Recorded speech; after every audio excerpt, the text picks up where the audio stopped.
कायदे से सुदर्शन न्यूज के इस संपादक को जेल में होना चाहिए। यह बंदा यह कह रहा है कि हरियाणा में लागू हो गुजरात का 2002 मॉडल। गुजरात के 2002 में क्या हुआ था आप सब जानते हैं। 1,500 के करीब लोग मारे गए थे और यह आदमी खुलेआम हिंसा और दंगे की वकालत कर रहा है। इसे जेल में कौन डालेगा? मगर कोई ये अकेला नहीं है दोस्तों। मैं आपको बतलाना चाहता हूं एक और पत्रकार जिसमें दंगा भड़काने को लेकर केस है और इत्तेफाकन मुकेश अंबानी के न्यूज चैनल का पत्रकार क्या कह रहा है। जुनैद वाले मामले में भी यही हुआ था। ट्रेन में सीट विवाद को लेकर हुई हत्या को बीफ से जोड़ दिया गया। ट्रेन शूटआउट में भी वही जुनैद मॉडल काम कर रहा है। 3 मुसलमानों के साथ हत्या एएसआई मीना की भी हुई थी, लेकिन अपराध की एक घटना को सांप्रदायिक रंग दिया जा रहा है। इस तरह की नीचता के लिए ये लोग कौन सा कोर्स करते हैं मैं समझना चाहता हूं। आप सब जानते हैं दोस्तों आरपीएफ कांस्टेबल का वो वायरल वीडियो जिसमें वो खड़ा हुआ है, हाथ में बंदूक है और उसके कदमों में उस इंसान की लाश है और वो आदमी खुलेआम कह रहा है कि इस देश में रहना है, वोट देना है तो मोदी योगी, खुलेआम वो कह रहा है। और यह आदमी उसे सांप्रदायिक नहीं मान रहा है क्योंकि तुम्हारे ही प्राइम टाइम के जहर ने उस आरपीएफ कांस्टेबल को लगातार ब्रेन वॉश किया, इस कदर ब्रेन वॉश किया कि वो बीमार हो गया और उसी बीमारी के चलते वो इन तमाम हरकतें करने लगा।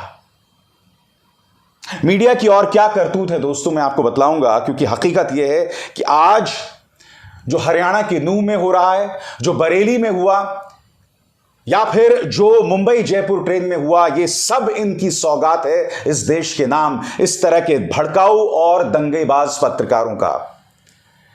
किसी के खिलाफ पहले से पुलिस में केस दर्ज है और किसी के खिलाफ कोर्ट में कार्रवाई चल रही है। ये हैं आपके पत्रकार। मगर इस वक्त एक बार फिर राहुल गांधी ने एक चेतावनी दी है और मैं चाहूंगा आप उसके एक एक शब्द पर गौर करें।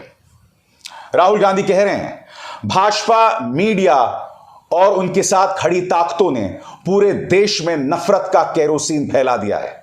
सिर्फ मोहब्बत ही देश में लगी इस आग को बुझा सकती है।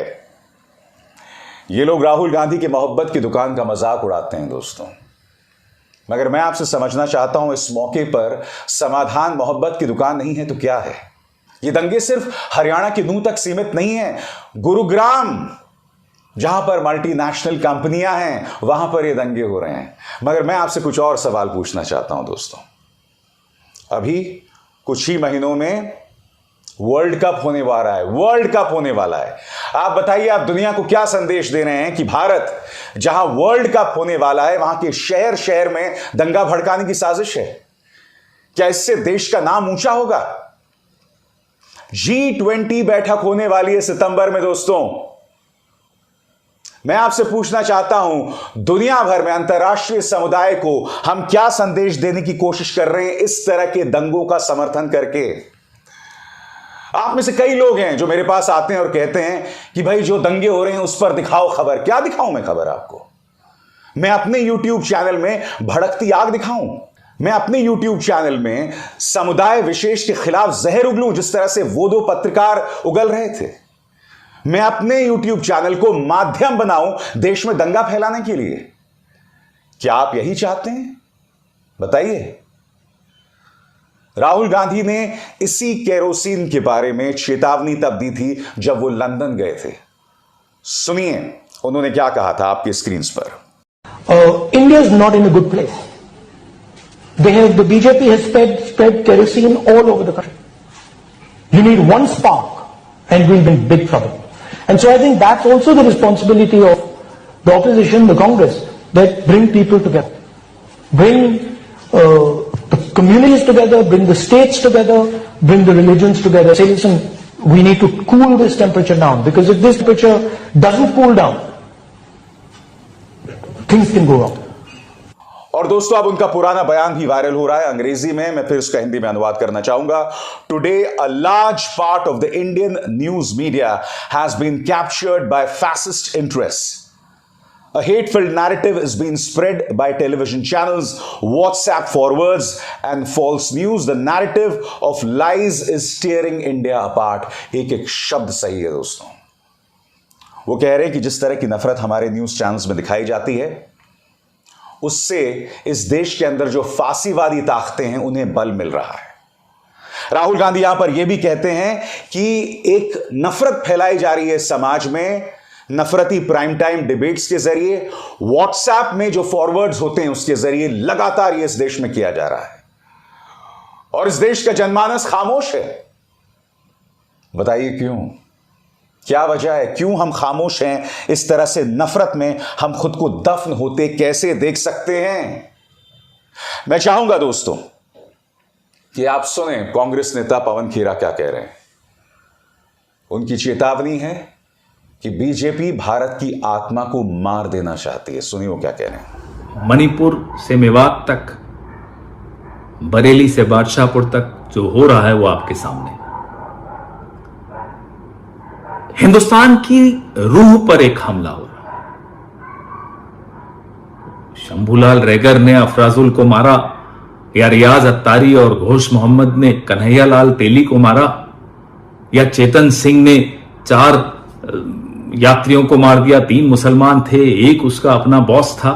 ये सब कोई हिंदू ने मुसलमान को मारा या मुसलमान ने हिंदू को मारा, उससे कहीं ज्यादा बढ़कर कुछ ऐसी ताकतें हैं जो इस देश की आत्मा पर जमकर हमला बोलने की कोशिश कर रहे हैं। आज से नहीं कर रहे हैं, कई दशकों से कर रहे हैं। आज बहुत जरूरी है, हम जो भी हैं, जहां भी हैं, सरकार में हैं, नहीं है, मायने नहीं रखता। एक पूरा तंत्र है, एक ऐसी राजनीतिक विचारधारा है जिसके साथ मीडिया का एक बहुत बड़ा हिस्सा है, उसके खिलाफ आवाज उठानी होगी। और दूसरी तरफ दोस्तों, मीडिया या तो दंगा भड़का रहा है या मुद्दों को संबोधित नहीं कर रहा है। पापा की परी यूसीसी पर भारत 24 की मुहिम को जबरदस्त समर्थन, अब तक 1,77,000 missed calls. Uniform civil code, जबकि आपको मैंने इसी चैनल पर खबर बताई थी कि 2024 के लोकसभा चुनावों से पहले बीजेपी यूसीसी नहीं लाने वाली है। सबसे बड़ी बात, अब तक कोई खाका भी मौजूद नहीं है, रफ ड्राफ्ट मौजूद नहीं है, मगर यूनिफॉर्म सिविल कोड पर अनर्गल बहस के नाम पर देश की जनता को कचरा परोसा जा रहा है और देश में बंटवारे की एक और वजह दी जा रही है। देश के लोगों में बंटवारे की एक और वजह पैदा की जा रही है। पापा की परी और क्या कह रही है आपके स्क्रीन पर? क्या अंजू पर पाकिस्तान में दबाव है? पहले मोहतरमा यह बताओ कि तुम पर क्या दबाव है? हकीकत बतलाने से क्यों डरती हो? तुम्हारे जो चैनल का मालिक है जगदीश चंद्रा, वो खुलेआम क्यों कहते हैं कि हम तो अपने चैनल में मोदी जी के पक्ष में पत्रकारिता करेंगे? यह पत्रकारिता है। डर अंजू में नहीं, डर तुम में है, क्योंकि फिर सरकारी मदद आनी बंद हो जाएगी। यह पत्रकारिता नहीं है। आप लोग भारतीय जनता पार्टी के प्रवक्ता हैं। उल्टा मेरी नसीहत है बीजेपी को, अमित मालवीय को नौकरी से बाहर निकालो। वैसे ही नाकारा आदमी है वो। तुम्हें चाहिए कि वो जो तमाम पत्रकार जिनकी मैंने आपको मिसाल दी है, वो है आपका आईटी सेल। आपको जरूरत नहीं है आईटी सेल की, ये लोग बखूबी काम कर रहे हैं। इनफैक्ट अपने उन नाकारा प्रवक्ताओं गौरव भाटिया, प्रेम शुक्ला, संबित पात्रा, इन्हें भी बाहर कर दो।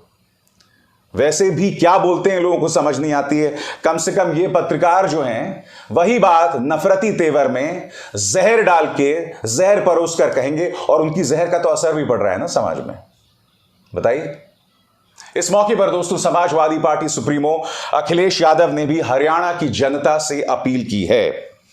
ऐतिहासिक रूप से शांति सौहार्द के लिए मशहूर हरियाणा वासियों से अपील है कि वो किसी भी राजनीतिक साजिश और अफवाहों से सजग सतर्क रहते हुए अपना भाईचारा बनाए रखें। देश को हिंसा में धकेलकर राजनीतिक लाभ उठाने वालों के मंसूबे अमन पसंद लोग कभी कामयाब नहीं होने देंगे। यहां अखिलेश एक उम्मीद जतला रहे हैं, मगर यह भावना जब तक इस देश की आम जनता में पैदा नहीं होगी, इस तरह की अपील का कोई फायदा नहीं होने वाला है। इस देश की जनता को सबसे पहले इस देश का नफरती मीडिया देखना बंद करना पड़ेगा। इस देश की जनता को समझना पड़ेगा कि अब ये दंगे हमारे शहरों में होने लगे हैं। दिल्ली में हुए थे, गुरुग्राम के पास देखिए आग की ढेरों तस्वीरें, और वो तस्वीरें मैं नहीं दिखाने वाला हूं। मुद्दा यही है कि सांप्रदायिक आग को भड़का भड़का कर हमने देश को इस मुकाम पर ला दिया है। गलती किसकी है उस पर बात करने की बजाय आपको यह देखना पड़ेगा कि अब शहर शहर गली गली को दंगे में झोंका जा रहा है। आपको इस बात का आभास है? और जब मैं सांप्रदायिक एकता की अपील करता हूं, सांप्रदायिक भाईचारे की अपील करता हूं, तो मुझे ही गाली दी जाती है।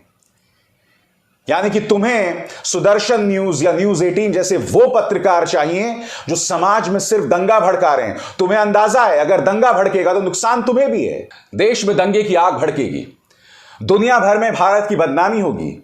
G20 और वर्ल्ड कप होने वाला है। अगर देश में दंगे होते रहेंगे तो मैं आपसे पूछना चाहता हूं कि इन आयोजनों से भारत को जो फायदा होने वाला है, जब ये आयोजन ही नहीं होंगे तो इससे भारत को फायदा होगा।